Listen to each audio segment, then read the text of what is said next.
Welcome to my mom's vlog. Hello everyone. Anong ginagawa natin? Gagawa kami ng mag-barbecue kami ngayon. So, meron akong inihanda dito na zucchini, patatas. Ano yan, patatas? Ito yung ilalagay ko sa air fryer. At meron akong mga gulay dito na hiniwa, yung mushrooms, paprika at saka zucchini. Yung zucchini ko kalahati na lang kasi ginamit ko kahapon.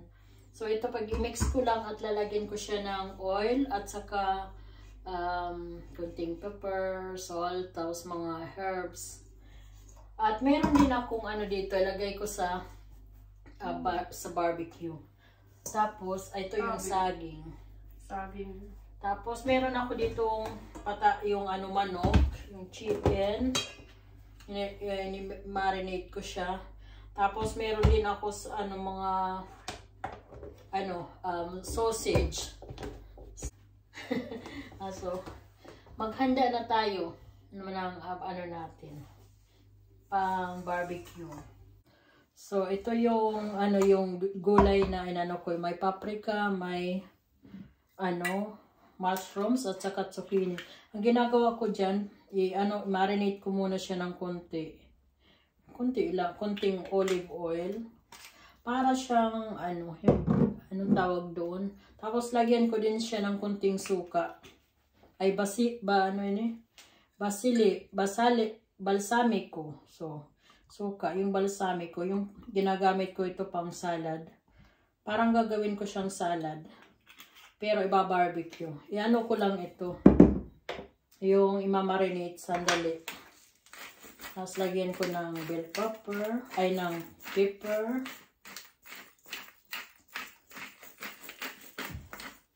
Tapos ito naman yung Italian herbs.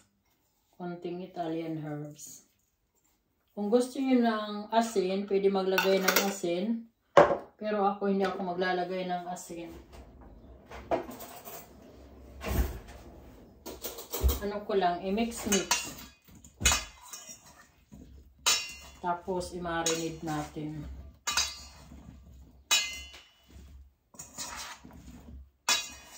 Ayan. Marinate natin ng 10 minutes or 15 minutes, ganyan. Pwede din kalahating oras.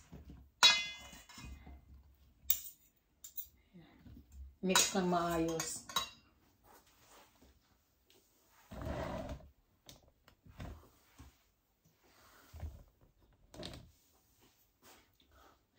So, meron naman itong gagawin ko dito ay slicein ko lang siya ng malalaki.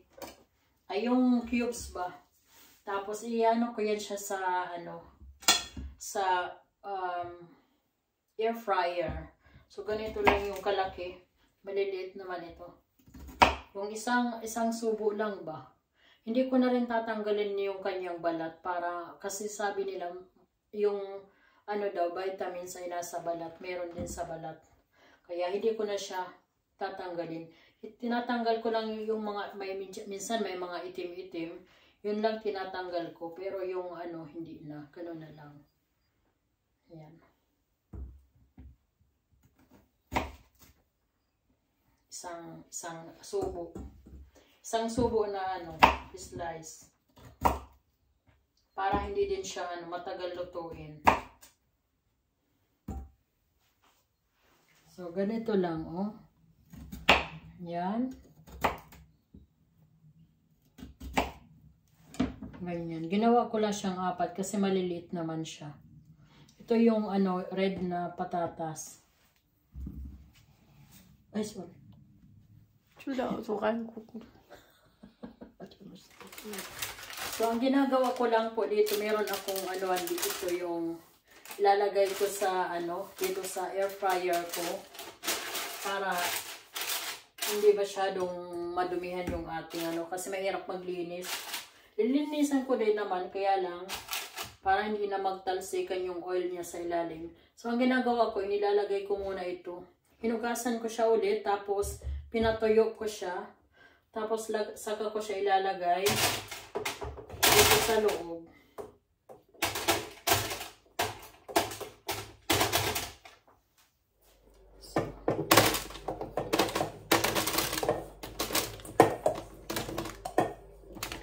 Yan, saka ko siya titimplahan ng oil. Oil lang nilalagay ko at saka yung rosemary. Para maging ano siya, maging crunchy. Mayroon akong kitchen towel. Ganon-ganon ko lang para matanggal yung konting ano pa niya, yung tubig. Ganon lang. Tapos saka natin lagyan ng oil.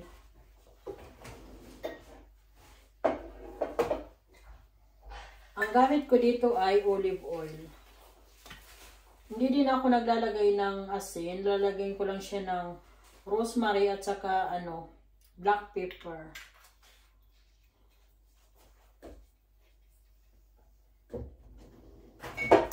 Ayan, meron akong black pepper. Simple lang na hindi ako naglalagay ng mga kung ano-ano. Pag nagluto ako, ganyan lang. Meron akong rosemary dito. Itong rosemary ito na galing ito sa aking garden. Pinatuyo ko. Tapos, yun ang ilalagay ko dito sa Meron naman akong fresh doon. Kaya lang, gamitin ko na ito para pag nitong summer na ito, magpapatuyo ako ulit. Para laging fresh ko yung aking mga herbs dito sa kusina. Tapos mix lang. Ito na lang yung gamitin ko pang para hindi na maghugas dun sa gulay. Mix lang natin.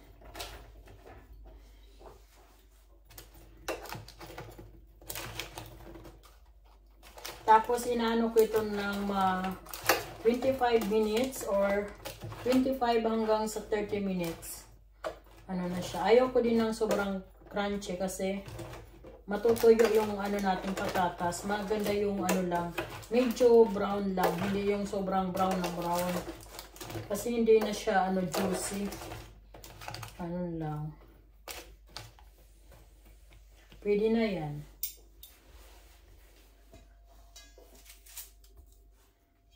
So ito naman yung natin yung gulay. Ko na. Ni-marinate ko na tapos tuhog-tuhogin na natin.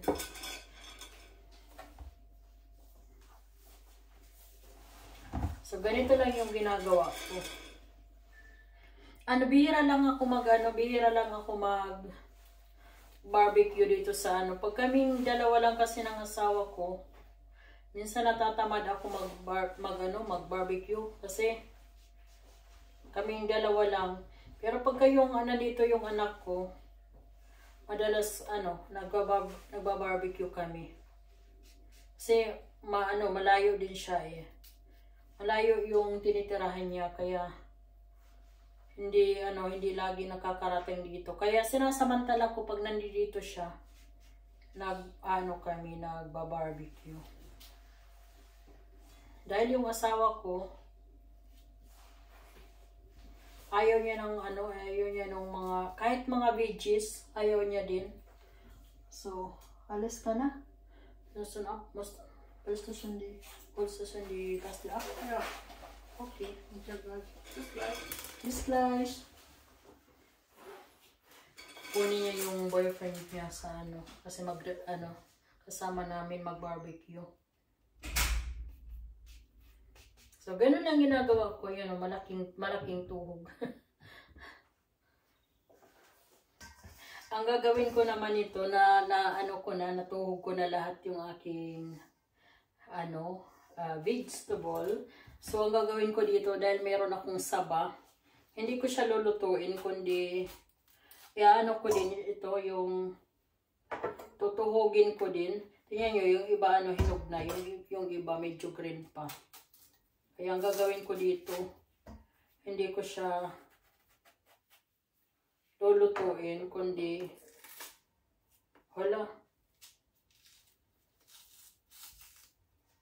nasasama pala yung balat, yung niya, yung laman.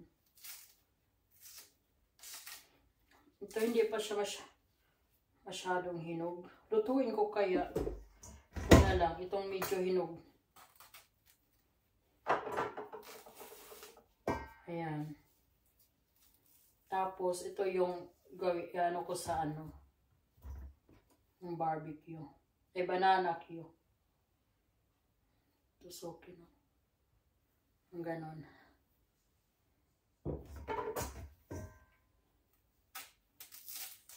Yung hilaw parang ano, na inasasama yung kanyang balat. Kaya itong hinog-hinog na lang.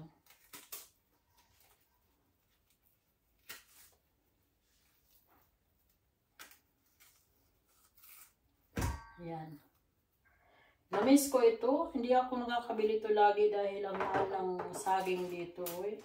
Tsaka bihira ka lang makabili niyan. Pagka mayroon magbenta, salamat ka kasi hindi lagi yan. Hindi lagi mayroon yan. So, ito na po yung ating banana Q. 1 kilo ito. 1 kilo, ilang piraso? 2, 4, 6, 6. Ayan po. Meron naman akong dito. Ito yung lamb. Ano ba yung lamb? Chef? Lamb coffee. Anong pangalan nito? Ano ba ang pangalan yung maraming mga Hindi siya goat. Yung isa ng goat na marami siyang lamb ang tawag. Tapos meron akong sausage. Yung cheese ang loob. Ito din German sausage. Gusto ko ito ng anak ko. Tapos meron akong veggies, vegan chicken. At saka din ito, vegan din, crispy. Yun ang ko. Tapos meron din ditong fricadelle. Ready to eat na ito, hindi na kailangan i-barbecue. Pwede din yung painitin, pero hindi naman kailangan. Pati din ito. So yan ang namin ngayon, i-barbecue. Tapos yung chicken, yung binabad ko siya sa toyo, suka, maraming bawang, at saka pepper, yun lang. Parang siyang adobo. Ito yung ko. Ang handa ko ngayon for today mga sangkay, tingnan ko kung pwede na ito kainin yung aking papaya. Siguro pwede na ito kasi medyo dilaw-dilaw naman At kailangan ko na rin siyang kasi parang masira na. So ito na yung aking yung patatas. Hindi pa siya luto pero ilalagay ko yung i-mix ko muna siya para yung ilalim niya maluto din, crunchy ba. So meron ako dito ilalagay ko sa ibabaw para sa lang. Pero maya-maya pa. Kasi luto na siya, hindi na kailangan sa grill. Painitin na lang.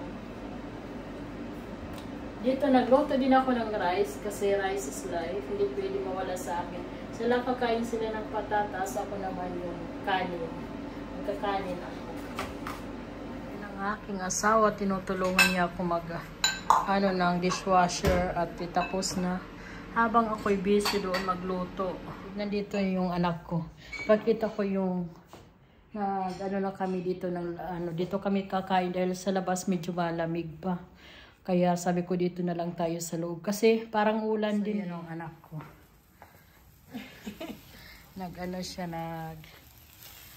Barbecue siya. Midnight. Masuso ako na boss haben. There is the bagud. Ang bango. Kita ko naman yung garden namin. Midnight. Sagmal halo. Tapos ito yung Warum platzen so krass? Ist das mein? Weiß auch nicht. Ja, das ist dein. Plastik. Yan ang ginawa namin na yung asawa ko, yung ng anong tawag dito, yung mga gulay, pero wala pa naman akong tanim dito pa sa loob. Pero inano na namin. Kaya tapos yan ang hitsura dito sa. Tapos marami din dito mga tulpin. Yun ang aking dalawa. Sila. Yan. Yung ano, bigay ko to sa anak ko, yung Dubai, Dubai chocolate. Pero sa Wilend. Hindi naman yan original, ginaya lang. Tapos nag-bake ako. Ayan na yung aking tulpe. Ang ganda ng kulay, oh. Yan, yung iba tapos na.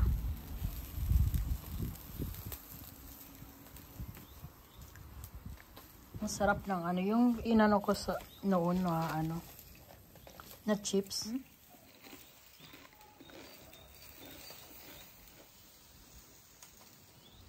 So, tingnan natin kung luto na. Ayan. Ay, muntik na masunog. Binabaw ko lang yung yung veggie fricadelle at saka itong Ayan, tapos na. Tapos meron din akong rice dito. So, ayan, yung iba tapos na. Yung iba nanonood natin kung anong ginagawa ni Angela sa ni Basti.